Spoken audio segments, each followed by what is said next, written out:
Hello friend, welcome to my YouTube channel. তো বন্ধুরা, এই ভিডিওতে আমরা কথা বলতে চলেছি ইন্ডিয়ান প্রিমিয়ার লিগ আইপিএল। সারা বিশ্বে যে সমস্ত টি-20 লিগগুলো হয়ে থাকে তার কিন্তু চূড়ান্ত এবং শীর্ষে রয়েছে আইপিএল, যেখানে কিন্তু তোমরা যদি দেখো মুস্তাফিজুর রহমান এবং এর থেকেও ভালো ভালো নাম কিন্তু আইপিএলে unsold, Johnny Bairstow, David Warner, কিন্তু সেখানে তুরুপের তাস সেই 13 বছর বয়সী বৈভব সূর্যবংশী, সেই তুরুপের তাস 13 বছর বয়সী বৈভব সূর্যবংশী কিন্তু রাজস্থানের টিমে মাত্র 13 বছর বয়সে এন্ট্রি নিয়েছে। তো সেই বৈভব সূর্যবংশী কে, এই বৈভব সূর্যবংশী এবং তার ট্যালেন্ট, সেটা নিয়ে আমরা এই ভিডিওতে আলোচনা করতে চলেছি। তো অবশ্যই ভিডিওটি জানার অনেকটা ইন্টারেস্টিং থাকবে, তো ভিডিওটি শেষ পর্যন্ত দেখবে এবং আমাদের চ্যানেলে প্রথমবার এসে থাকলে চ্যানেলটি সাবস্ক্রাইব করে আমাদের পাশে থাকবে। তো বন্ধুরা, ফার্স্ট যদি আমরা কথা বলি কে ওই বৈভব সূর্যবংশী, আমাদের পশ্চিমবঙ্গের ঠিক পশ্চিম প্রান্তে বিহারের যুবক বৈভব সূর্যবংশী একজন বাঁহাতি top order batsman. Rajasthan Royals কিন্তু তাকে অকশনে 1.10 কোটি টাকা দিয়ে তাদের দলে সর্বকনিষ্ঠ আইপিএল খেলোয়াড় হিসাবে, অর্থাৎ সবচেয়ে কম বয়সী আইপিএল খেলোয়াড় হিসাবে তাদের দলে অন্তর্ভুক্ত করে নিয়েছে। যেদিন আইপিএল টিমে অন্তর্ভুক্ত হলো সেদিন তার বয়স 13 বছর 243 দিন। আইপিএলে প্রথম চুক্তি পেলেন সেই অনূর্ধ্ব 19-এর হয়ে ভারতের টিমে খেলেছেন সেই বৈভব সূর্যবংশী। তবে মজার বিষয় হলো সূর্যবংশীর জন্য বিট করেছিল কিন্তু দিল্লি এবং রাজস্থান। খুব চূড়ান্ত লড়াইয়ের মধ্যে কিন্তু অবশেষে রাজস্থান মাত্র তার 1.10 কোটি টাকা দিয়ে, অর্থাৎ তার বেস প্রাইসের প্রায় 4 গুণ টাকা কিন্তু সে তার সেই 4 গুণ টাকা দিয়ে তাকে অকশনে রাজস্থান তাদের দলে নিয়েছে।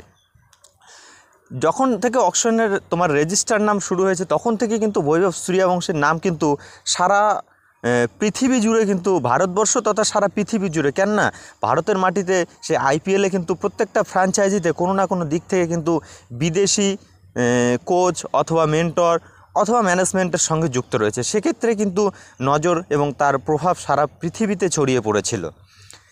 আইপিএল ফ্র্যাঞ্চাইজিগুলোর মধ্যে মুম্বাই, চেন্নাই, রাজস্থান এবং দিল্লি মেনলি কিন্তু প্রত্যেকটা ফ্র্যাঞ্চাইজির নজরে থাকলে স্পেশালি কিন্তু এদের নজরে ছিল বৈভব সূর্যবংশী।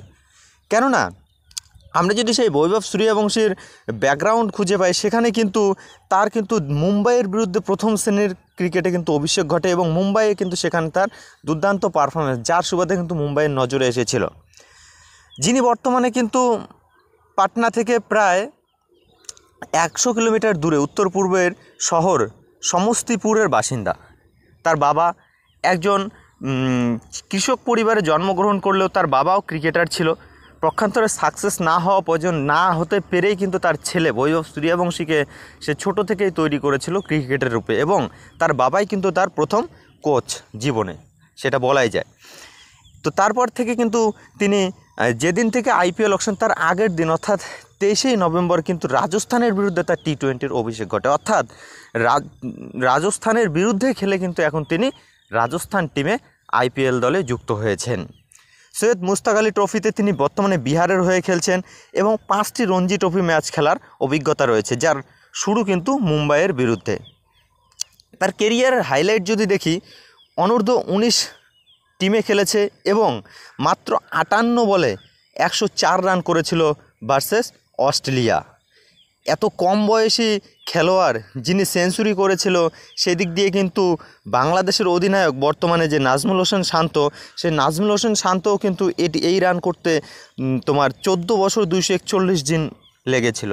তো সেই রেকর্ড কিন্তু ভেঙে দিয়েছে বৈভব সূর্যবংশী। তো যাই হোক, সেই বৈভব সূর্যবংশীর যে ট্যালেন্ট রয়েছে সেটা কিন্তু বুঝতে পেরেছিল রাজস্থান রয়্যালস, কেননা তাকে কেনার পর, অর্থাৎ রাজস্থান রয়্যালস টিমে বৈভব সূর্যবংশীর নাম নথিভুক্ত করার পর কিন্তু সেই রাজস্থানের যে সিও আছে জেক লুই ম্যাক্রাম, নিলাম শেষ হওয়ার পর কিন্তু বলেছিল যে অবিশ্বাস্য একটা ট্যালেন্ট, আমরা যদি তাকে আত্মবিশ্বাস এবং প্রতিভা দিয়ে গড়ে তুলতে পারি এবং বিকাশ চালিয়ে যেতে পারি, আগামী মাসগুলোতে যদি আমরা প্রচুর কাজ করি, তবে আমরা সত্যিই তাকে অনেকটা ভালো জায়গায় নিয়ে যেতে পারবো। ফ্র্যাঞ্চাইজি হিসাবে আমরা তাকে পেয়ে আমাদের ফ্র্যাঞ্চাইজিতে আমরা খুবই উচ্ছ্বাসিত। তো যাই হোক, সেই সূর্যবংশীর নামে কিন্তু যদি আমরা ডোমেস্টিক সার্কেলে দেখি, সেখানে কিন্তু তার ঘরোয়া একটা ক্রিকেট টুর্নামেন্ট যেটা হলো রণধীর বর্মা টুর্নামেন্ট, সেখানে কিন্তু 332 রানের একটা ট্রিপল সেঞ্চুরি ইনিংসও রয়েছে।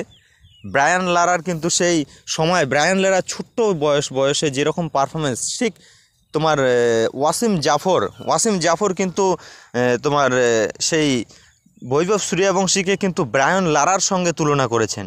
অর্থাৎ ব্রায়ান লারা কিন্তু সেই খুদে ক্রিকেটার যখন ছিল, ঠিক সেরকম সময়ে তার যে পারফরমেন্স, তার থেকেও কিন্তু তোমার বৈভব সূর্যবংশীকে কিন্তু তার পিছনে ফেলে দিচ্ছে। তো যাই হোক, সেই বৈভব সূর্যবংশী আনুষ্ঠানিকভাবে কিন্তু তার কোচ, যেটা বলেছিলাম, তার বাবা একজন ক্রিকেটার ছিলেন এবং শেষে কিন্তু বাবার আগ্রহে কিন্তু সে ক্রিকেট খেলা শুরু করে এবং আজকে আর রাজস্থান টিমে সে আইপিএল খেলবে বলে আশা করছে সমস্ত ভারতবাসী।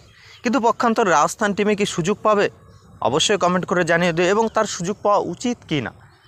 যদিও তার বয়সটা কম, কিন্তু প্রতিভা যথেষ্ট রয়েছে এবং রাজস্থান কিন্তু তাকে লং টার্ম, অর্থাৎ আগামী 3 বছরের কিন্তু কেরিয়ার আর আগামী 3 বছরের প্ল্যান সামনে রেখে কিন্তু তাকে দলে অন্তর্ভুক্ত করে নিয়েছে। তো সেই হলো বৈভব সূর্যবংশী। তোমাদের কেমন লাগলো সেই সূর্যবংশী রাজস্থান টিমে অন্তর্ভুক্ত হওয়াতে অবশ্যই কমেন্ট করে জানিয়ে দেবে। এবং এর থেকেই বোঝা যাচ্ছে যে হ্যাঁ, আইপিএল ভারতীয় ক্রিকেটে কতটা এগিয়ে নিয়ে গেছে। তো এই ভিডিওতে এই সমস্ত আলোচনা করার ছিল। আগামী ভিডিও দেখার জন্য অবশ্যই চ্যানেলটি সাবস্ক্রাইব করে আমাদের পাশে থাকো বন্ধুরা। Bye bye.